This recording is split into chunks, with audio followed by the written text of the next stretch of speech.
कुठल्या तरी खेड्यातल्या देवळात भातुकलीचा मांडलेला खेळ लग्न असू शकत नाही. म्हणजे आता तू माझ्यावरही विश्वास ठेवणार नाहीयेस? ज्यांच्यावर जितका जास्त विश्वास ठेवला ना त्यांच्याकडून तितकाच मोठा अपेक्षाभंग झाला. आधी घराच्या चाव्या मिळवल्यास आणि आता काय फक्त कपाळाला कुंकू लावायचं शिल्लक ठेवलंय. आली आतापर्यंत जे घडलं ते एक स्वप्न होतं असं समजून अमृताला विसरून जा.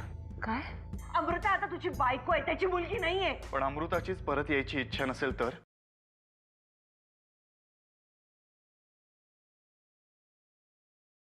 हा दादा, काय काम आहे? परशु एक काम करायचं, जानकी आणि आर्यन संदर्भातली सगळी माहिती मिळवायची आणि मला सांगायची. एवढं सोडून दुसरी 100 कामं सांग, आता करतो. नाही ऐकायची सवय नाहीये मला परशु. अरे दादा, तुला नाही म्हणण्याची माझ्यात हिंमत बी नाही. पण काय आता? अरे म्हणजे ते नको रे. ते कसं आहे, अवघड जागेचं दुखणं आहे ते. म्हणजे जानकी वहिनींबद्दल आर्यनबद्दल काय सांगायला लागलो की नाही, राधिका मॅडम वस्कन अंगावर येणार माझ्या. म्हणून म्हणलं त्यापेक्षा आर्यनच्या तंगड्या गळ्यात घालायला सांग, थोबाड फोडायला सांग, आत्ता जाऊन करून येतो. ते कधीतरी करावं लागणारच आहे, पण इतक्यात नाही.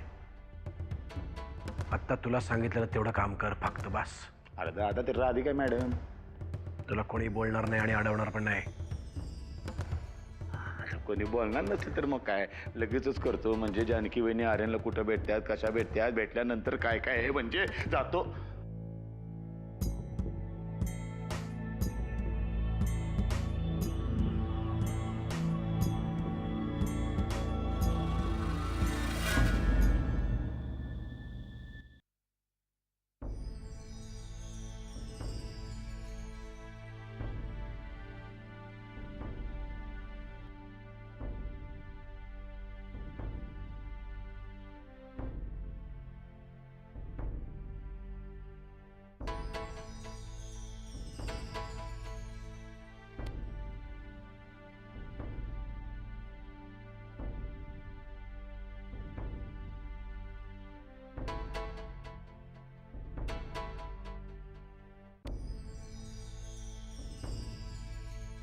राधिका, जरा माझ्या खोलीत ये, काम आहे माझं.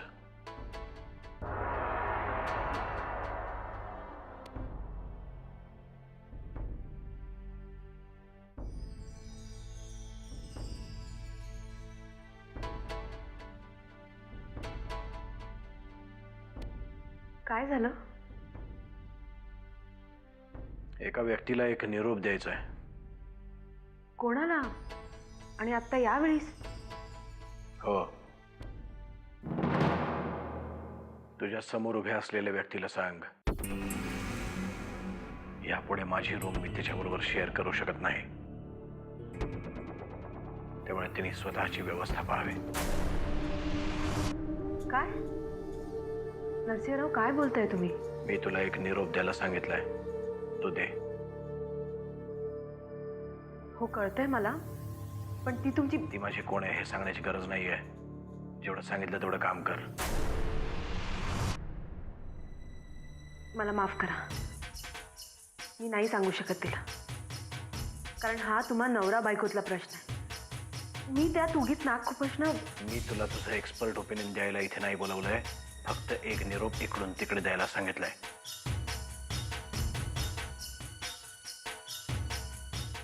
राधिकाताई, मला निरोप कळला.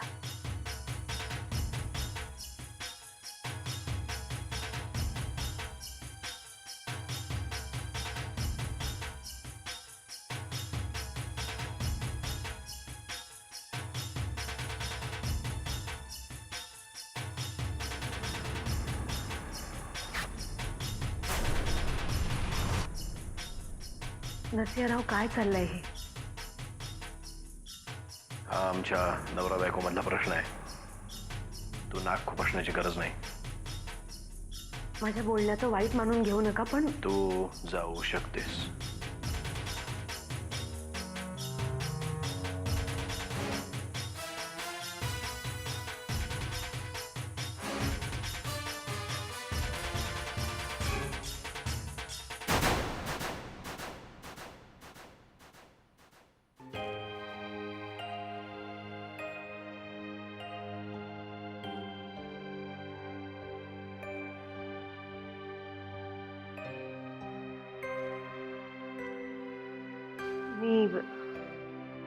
मी बोलण्याचा प्रयत्न केला नरसिंहरावांशी, पण ते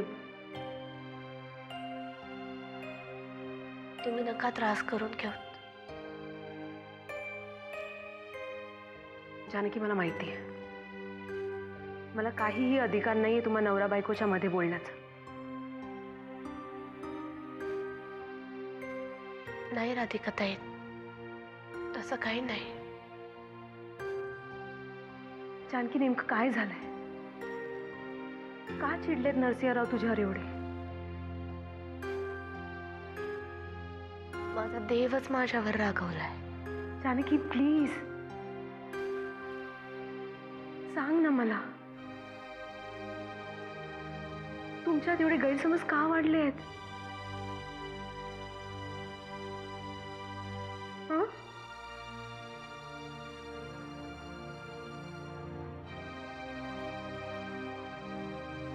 मी नाही सांगू शकत राधिकाताई.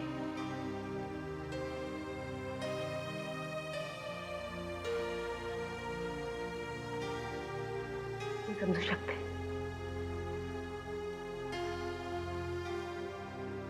जानकी, पण जर तुम्हाला सांगितलं तर मी त्यांच्याशी बोलू शकेन. निदान त्यांची समजूत काढण्याचा तरी प्रयत्न करू शकेन.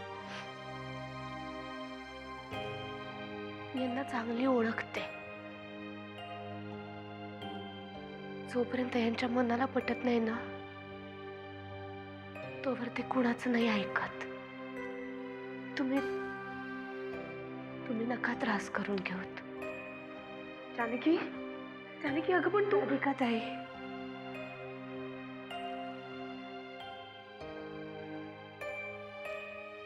जिथे स्वतःच्या बायकोला खोली बाहेर काढायला त्यांना दुसऱ्या माणसाची गरज लागते, तिकडे त्यांना दुसरं कोण आणि काय बोलणार?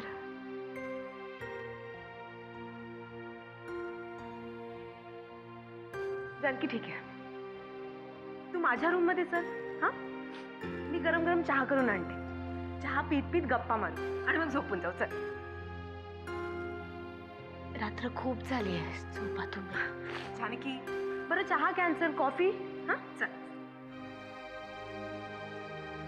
खरंच नको.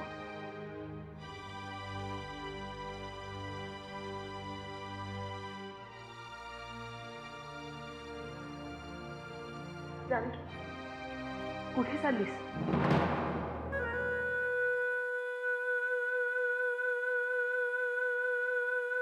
अजूनही या घरामध्ये माझी एक हक्काची जागा आहे. परत तिकडे चालली आहे.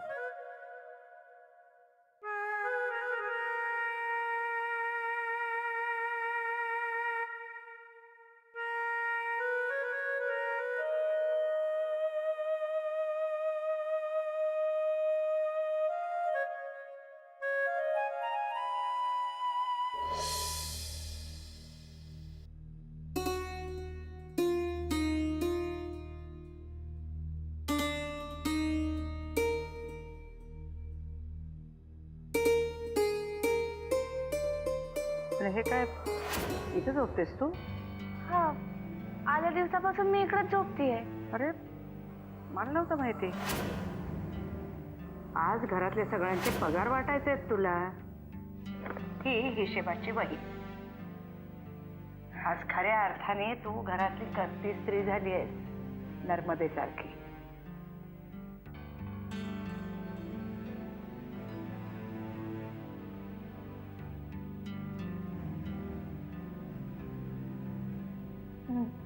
मी कोण ओरडणार नाही. ओरडून प्रश्न सुटतच नाहीत कधी. प्रश्न नेहमी प्रेमाने सोडवायचे असतात. आता काय करताय? इथे कुठे झोपलात? म्हणजे काय? मी कुठे काय केलंय? मी फक्त बघत होतो का तुझा इतका अट्टाहास असतो इथे झोपण्याचा. बघू तरी देत मला काय जादू आहे या बिछाण्यात. यापुढे माझी रूम मी तिच्याबरोबर शेअर करू शकत नाही, त्यामुळे तिने स्वतःची व्यवस्था पाहावी.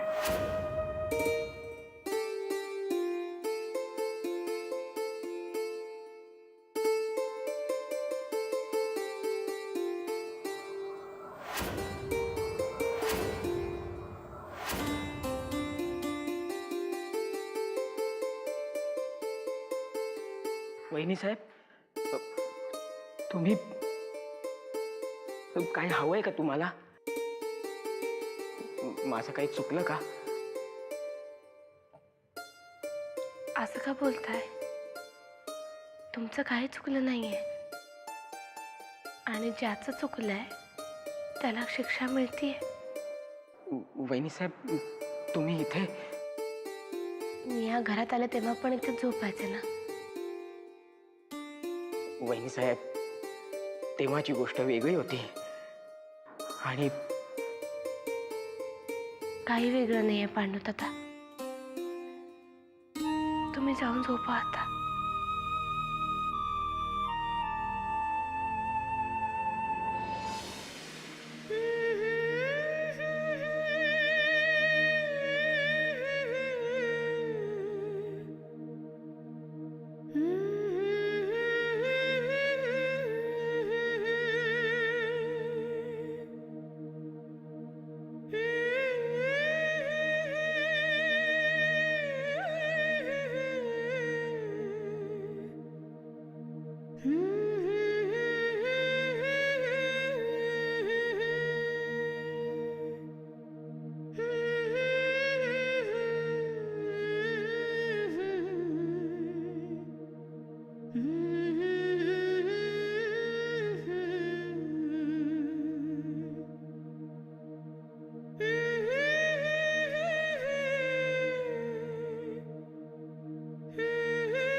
अमृता, अमृता मी बोलतोय. मला माहिती आहे अमृता, तू माझ्याबद्दल खूप मोठा गैरसमज करून घेतलायस. हे बघ अमृता, आपल्या नात्यात असा दुरावा यावा ही जानकीचीच इच्छा असणार. जानकीची माझ्याशी संबंध ठेवण्याची इच्छा होती, त्याला मी तरी काय करणार अमृता? हे बघ, मी वेळोवेळी जानकीला माझ्यापासून आपल्या संसारापासून लांबच ठेवण्याचा प्रयत्न केलाय. अमृता, तिने जाणीवपूर्वक खेळलेली खेळी आहे ही. प्लीज समजून घे अमृता, प्लीज परत ये. मी नाही जगू शकत तुझ्याशिवाय.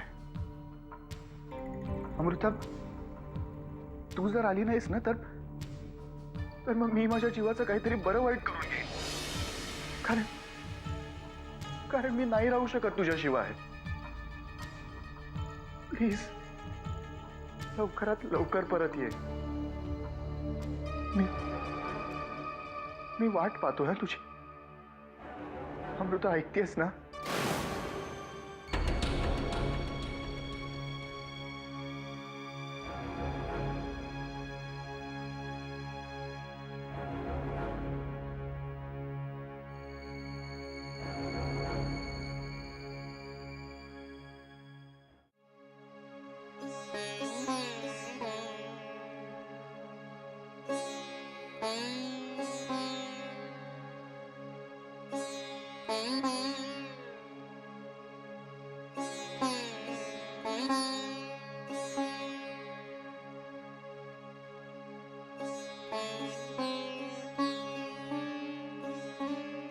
पांडुदादा म्हणत होते तेच खरं आहे ना?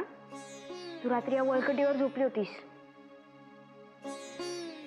मग त्याच्यात एवढं आश्चर्य वाटण्यासारखं काय आहे? मी आधी पण इकडेच झोपायचे ना. आई, मला खरं खरं सांग, काय झालंय?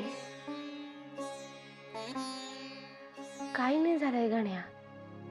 ते गादीवर झोपून झोपून अंग दुखतं माझं म्हणून. ताई, मला सरळ सरळ कळतंय तू माझ्यापासून काहीतरी लपवतेस. नाही गण्या, असं काही नाहीये.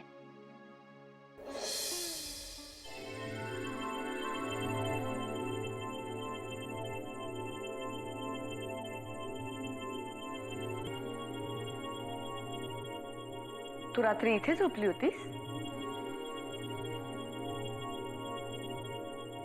चांगलं. तुझ्या भावासाठी ही दुसरी वळकटी इथेच घालत जा. म्हणजे कसं आहे, तुम्हा दोघांनाही तुमची लायकी एकत्रच कळेल. हो ना? जेव्हा माझ्या नशिबात गादी आली ना, तेव्हा सुद्धा माझ्या या वळकटीवर तेवढंच प्रेम होतं.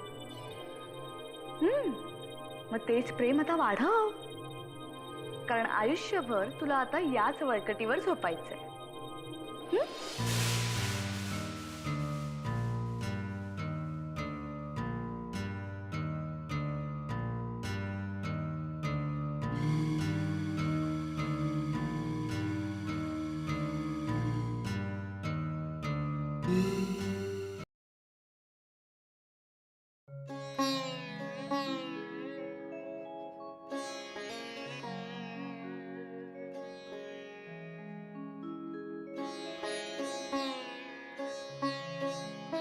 पाहिलंच अमृता, तू आल्यावर या घरात चैतन्य आल्यासारखं झालंय. तू नव्हतीस तेव्हा प्रत्येक गोष्ट निर्जीव वाटत होती, पण आता किती छान वाटतंय. बाबा,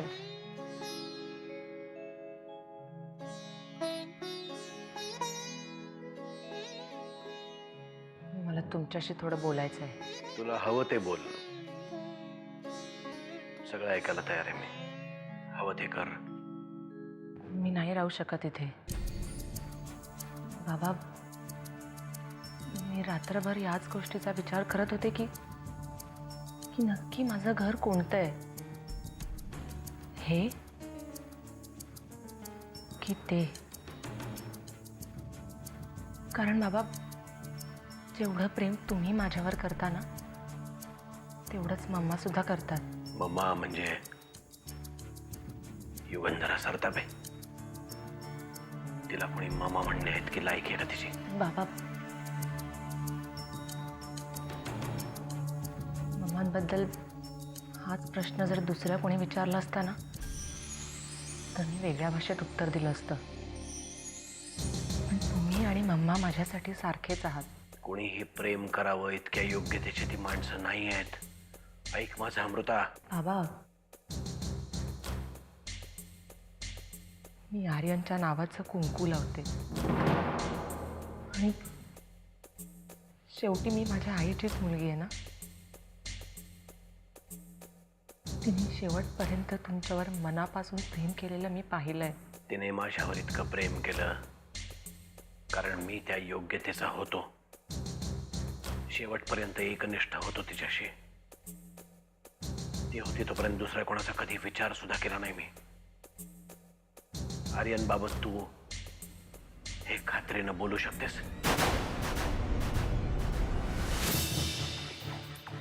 सध्या तरी या प्रश्नाचं उत्तर नाही असंच आहे. पण याला मी माझ्या नशिबाचे भोग समजेन आणि ते भोग मला त्या घरी जाऊनच भोगले पाहिजे.